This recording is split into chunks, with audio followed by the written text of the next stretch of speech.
Bonjour, ici Monsieur Caron et bienvenue au Grand Prix du Canada. Depuis déjà quelques jours, les gens attendent avec impatience deux choses. Ils attendent bien sûr la course, mais ils attendent également leur tour pour aller à la toilette bleue du circuit. Et oui, on n'en a qu'une. Et les pilotes s'avancent sur la ligne de départ. Et vu d'ici, je dirais que les pilotes ont l'air très confiants. Il fait beau sur l'île Notre-Dame, le soleil est de la partie. C'est un départ et on roule à Montréal. Les Mercedes prennent les devants, suivis par les Ferrari.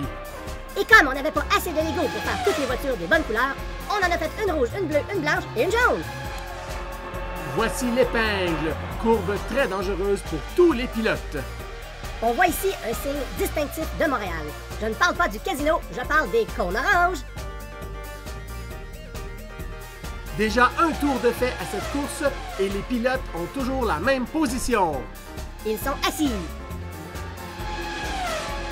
Et on passe une deuxième fois dans l'épingle, virage très dangereux pendant cette course. Mais que se passe-t-il? Il semble que la piste soit bloquée.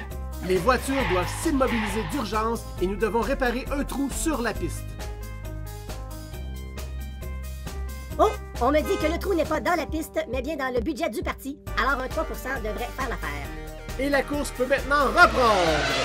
Le public est toujours fidèle au rendez-vous, même s'il commence à être un peu étourdi.